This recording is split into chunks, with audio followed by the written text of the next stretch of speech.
Hey everyone, my name is Rodney Snider. I'm a pharmacist who works at Parsha Pharmacy in Caulfield, been there for over 10 years. Today I'll be talking to you about how to keep healthy in winter, a pharmacist's perspective. Winter is a season which is often dark and gloomy and cold, and we often get to see an increased risk of illnesses, some acute, some more serious. Things like colds, coughs, sore throats, runny noses, but we also see more serious risks of like falls, especially in the elderly.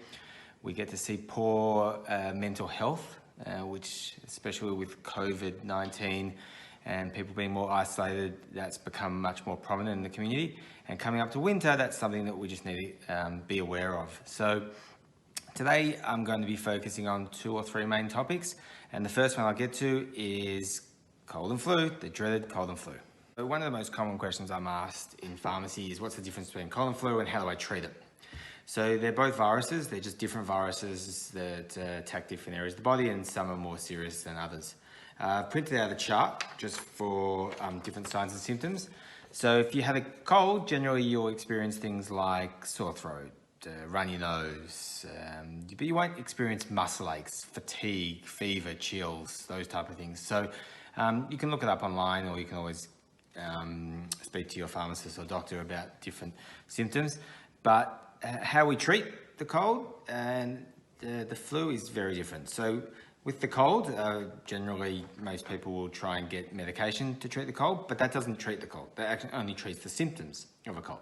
So for example, your Codral day and night has paracetamol and a decongestant such as phenylephrine or pseudoephedrine, and that just treats aches and pains or headaches and runny nose or blocked nose, stuffy nose. Whereas things like Duratas and cough mixtures will treat a dry or a chesty cough depending on what type of cough you have. The importance of natural medicines and vitamins is that they can actually support your immune system and help you fight and get over the cold a little bit quicker. So I've got some products here which I've brought home.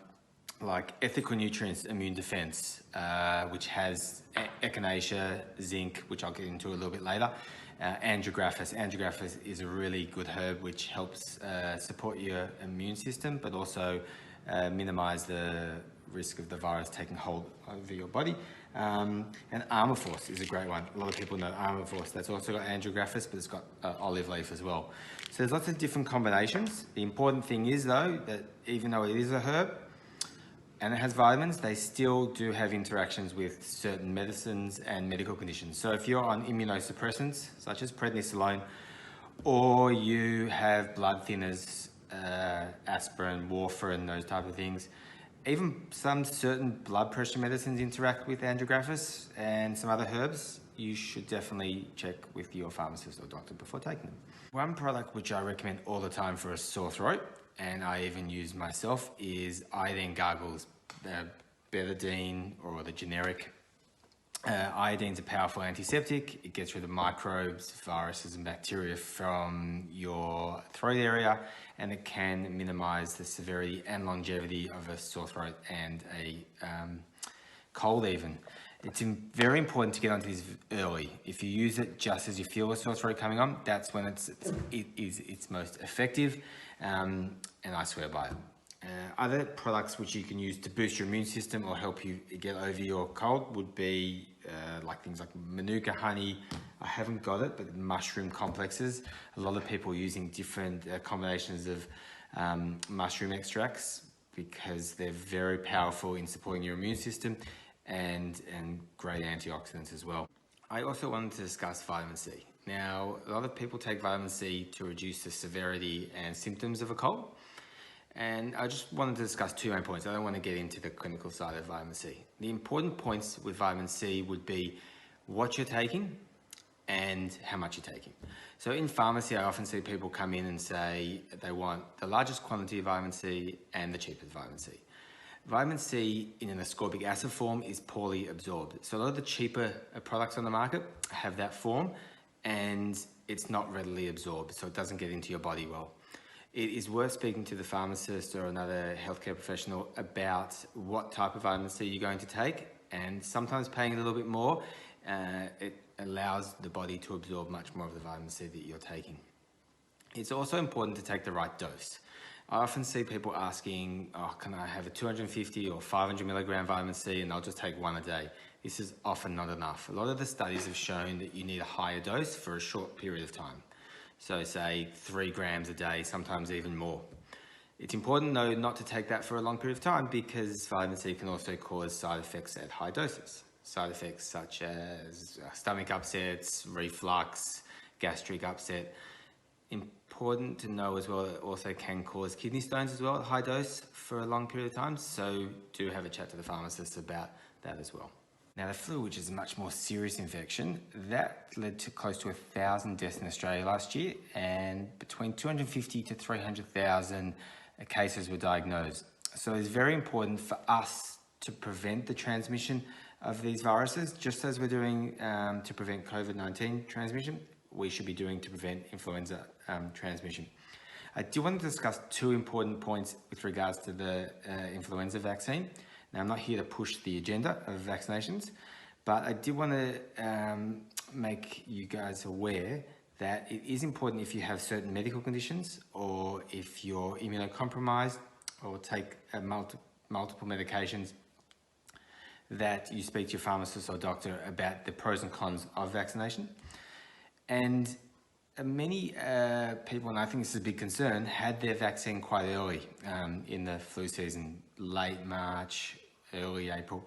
And each individual has a different response to the vaccine. They build up antibodies after about 2 to 4 weeks, but it only lasts between 3 to 5 months. So it's important, if you did have your vaccine early, to speak to your pharmacist or your doctor about a possible second vaccination, because if we have a late flu season and we do relax restrictions in the community, there could be a more serious outbreak towards the end of the flu season. And I think it is important for us to all be covered if you are going to be getting the vaccination. So let's move on from common flu to vitamin D supplementation. Vitamin D is essential for our body to help absorb calcium into our bones, and also preventing conditions such as osteoporosis and osteopenia. Now, considering we've been inside for the last 2 months and winter is coming, we're going to be seriously lacking exposure to the sun, especially the UVB rays, which we get a lot of our absorption of vitamin D through our skin. So it's important to go and speak to your healthcare professional, doctor, pharmacist about getting tested for your vitamin D levels and taking a supplement. Most people, when they take vitamin D supplements, take like a capsule or a tablet. Brands such as Ostalin are the most prominent.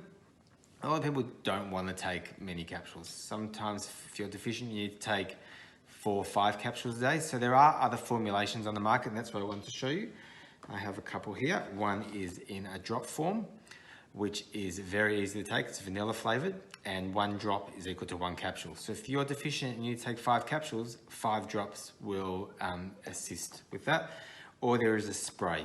The spray works where you spray it on the side of your mouth, and it absorbs really well into the body. And these products are likely to absorb much better than capsules, which have to go through different means of absorption in your body. Thank you for taking the time to listen to my talk today. I hope you learned a little bit. Winter is a very important time. Our bodies can be put under extra stress, and it's an important time to make sure you eat healthy, you make sure you get out and exercise, and we look after our bodies during this time. If you have any questions, don't hesitate to either come in, see myself at the pharmacy or another pharmacist, or just get on the phone and give us a call. All right, thanks a lot, bye.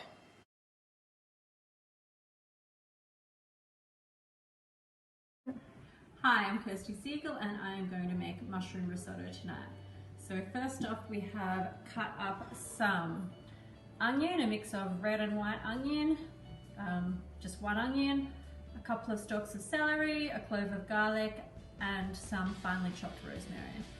I'm going to take this and put it in the saucepan to fry off. Bit of oil.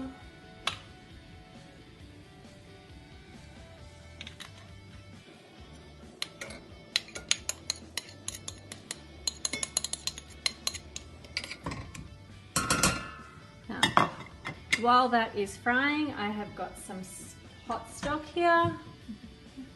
I just used about 1 litre of the chicken stock. You could use water in a stock cube, up to you.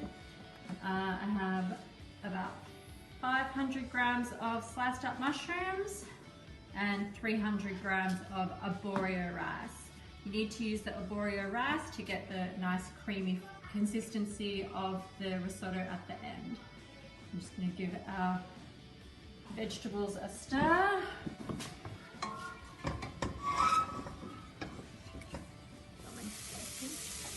So once your vegetables are softened a little bit, we put in the 300 grams of rice. Give it a stir. You want to stir it around until all the grains of rice are coated with the oil. Give it a bit of a toast.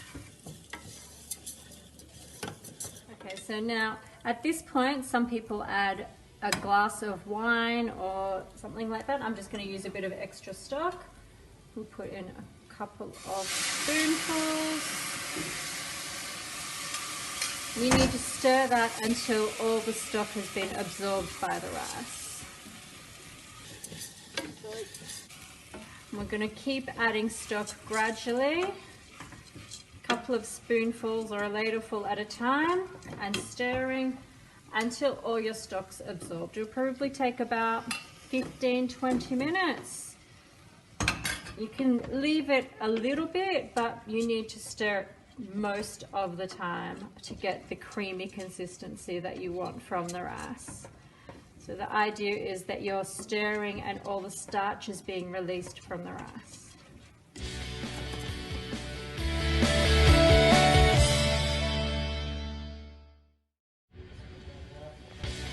Okay, so you can see we've used up quite a bit of our stock. I'm just going to put another spoonful in. I'm going to add about half of our mushrooms. All in. Give it a stir.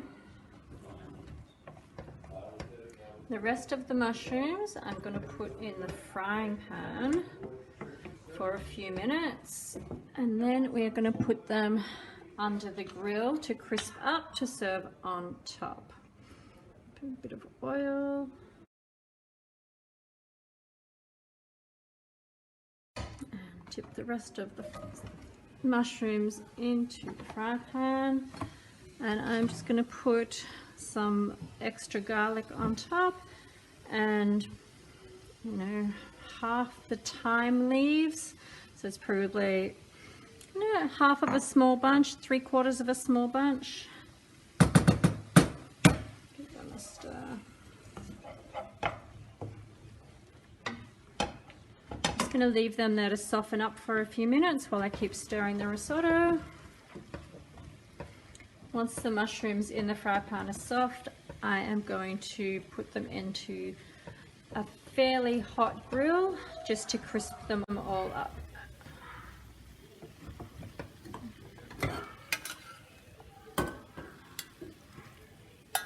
Okay. Once the stock is all absorbed into the rice, the mushrooms will be cooked. You can see the rice is getting soft. It's not quite there yet. Need to be able to squash it against the side. It should be very sticky.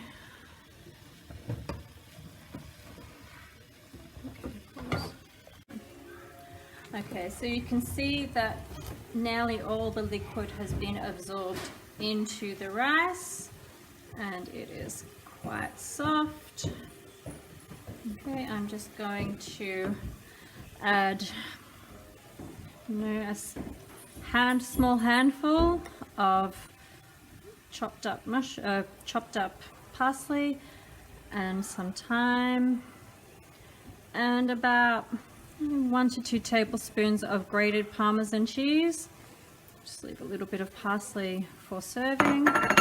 Stir that in.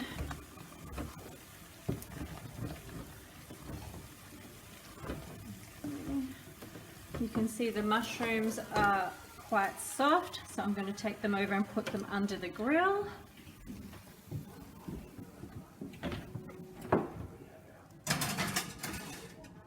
Okay, maybe 5 minutes or so. And we'll just add to the risotto about a dessert spoonful of butter. You could choose to make it parve and leave out the cheese and the butter, but my family prefers the dairy version. Some salt, not too much, and a bit of pepper. Now we are going to give that a stir, and then while the mushrooms are crisping up in the grill, we're actually just going to put the lid on and leave it to sit for a couple of minutes, and that will let all the flavors develop a bit more before we serve it up. Put the lid on.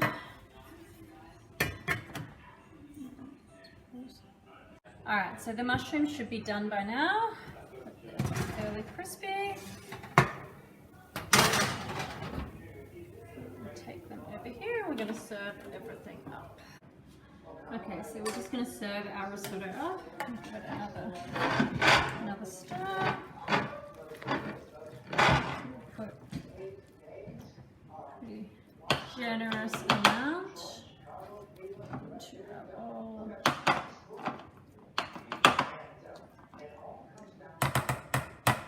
Followed by some of the crispy grilled mushrooms and a little bit of grated parmesan and sprig of parsley. Another pepper, and we are done. We'll serve this with just a basic garden salad or some garlic bread, whatever you like. And that is mushroom risotto. Thanks, enjoy.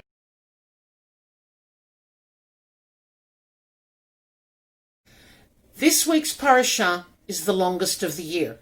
It contains many parts covering an amazing array of topics that are not really related to one another, at least at first glance. But in a single verse, right in the middle, is something we are all familiar with. It is the blessing of the Kohanim. We hear it often. We bless our children on Erev Shabbat with this, and we are the recipient of it by the Kohanim in a ceremony filled with ritual and warmth on Yom Tovim, as I was last Shabbat, as one of the very few in shul on second day Shavuot. And the blessing goes, may the Lord bless you and protect you. May the Lord make his face shine upon you and be gracious to you. And may the Lord turn his face towards you and give you peace. How powerful are these three phrases? How emotionally moving, how incredibly meaningful in just 3 lines. In these times of isolation, where our world has been condensed down to only those who live in our home, where connection to others has come from these webcast gatherings or occasional interactive Zoom or FaceTime or WhatsApp moments, our peace has been disrupted. The comfort we took from personal contact is missing. I'm a very big hugger, and this whole thing of physical distancing is really taking its toll. We need to find other ways to gain solace, and perhaps we need to learn new ways to do this. I read an article last weekend, one that is a reader contribution in a national newspaper. The writer has found solace in her garden and states, "We have felt soothed, healthy, and refreshed despite the uncertain times. Our garden is clearly taking care of us."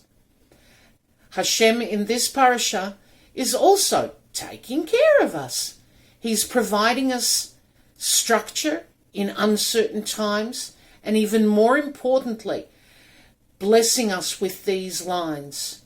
Each line condenses the blessings offered.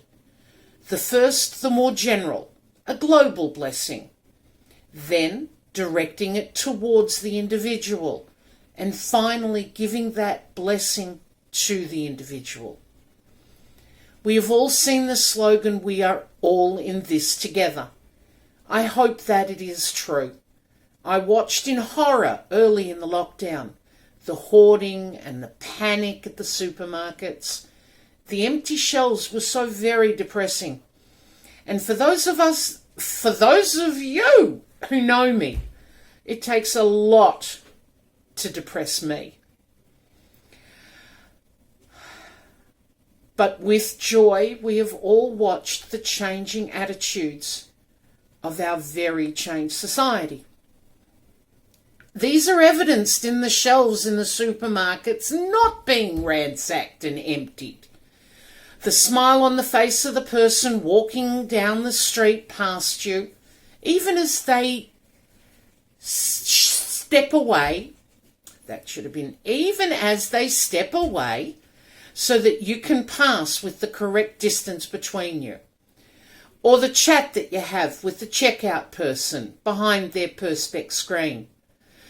Our society started this period with too little peace, but slowly peace seems to have been gained from whatever source, and that gives me great hope. Rabbi Jonathan Sacks says, "To bless, we must love, and to be blessed is to know that we are loved by the one vaster than the universe, who nonetheless turns his face towards us as a parent to a beloved child. To know that is to find true spiritual peace." So for those who were not privileged to get one of the few slots in shul last Shabbat and missed that lovely moment of our shulas Kohanim, may the Lord bless you and protect you. May the Lord make his face shine on you and be gracious to you. And may the Lord turn his face towards you and give you peace. Shabbat Shalom. Upcoming yard sites for the coming week. Jack Zaks for his sister, Tony Klapisch for his mother, and Jack Olensky for his father. We wish you all long life. Upcoming Jewish birthdays for the coming week: Raphael Berison, Mark Danko, Justin Fulop, Michaela Green, Linda Kestenberg, Jade Lowe, Daniel Malkinson, Kevin Milstein, Robin Raleigh, Sharona Zaks, and Tali Zaks. So I wish you all a very happy Jewish birthday.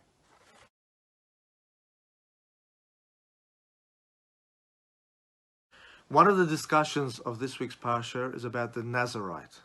A Nazarite must abstain from three things: from drinking wine, from cutting their hair, and from contaminating themselves by being in contact with a dead person. In the Haftorah that we read after the Torah reading from the prophets, speaks about a similar concept, like all Haftorahs that speak about a similar concept to what was read in the Torah reading. Talks about the story of the birth of Samson, who was one of the saviors of the Jewish people at his time, but he was also a Nazarite. That a story is told that an angel appeared to Samson's mother to inform her of Samson's birth. One of the things the angel told his mother was that Samson will be a Nazarite, will be forbidden to consume wine, and therefore she was also instructed to abstain from drinking wine. Rabbi Abraham Twersky says we can infer from this that when a parent expects a certain behavior and conduct from a child, they themselves must set an example by action not only simply by instruction. You know, there's always been a discussion. What is more important, a Jewish home or a Jewish school? Now, to be sure, both are important. Both a Jewish home and a Jewish school contribute a unique part in ensuring that we raise committed Jewish children and Jewish generations. But the question is, what has the most lasting impact on a child? Now, we know of many instances that teachers have left an indelible impact on a student that has lasted them for a lifetime. In many instances, what children study and learn in school, the information they get, has inspired them for many, many, many years. The friends that they have created, the friendships, have kept so many Jewish children to stay in the fold. And at the same time, there are many Jewish children who have been raised in very committed and observant homes that have left the Jewish fold and started their own path. Nevertheless, generally speaking, in most cases, it's the home that is the most impactful and long-lasting impact on the child. What they see at home, the values espoused in the home, the way their parents conduct themselves on a daily basis, the environment is what impacts the child more than any other place, for the obvious reason. At home, they are unconditionally loved. They are surrounded and nurtured by those who love them the most. In the home, they feel the most safe and secure. At home, they feel themselves. They can truly express themselves more freely than any other place in the world. So what they see and hear and feel at home is much more meaningful to what they see and feel and hear in any other place. You know, many people say that what a child studies in school should be reinforced by the actions they see at home. True. But I suggest it should really be the other way around. What a child sees at home, the actions done at home, should be reinforced by what they study and learn at school. Have a wonderful Shabbat.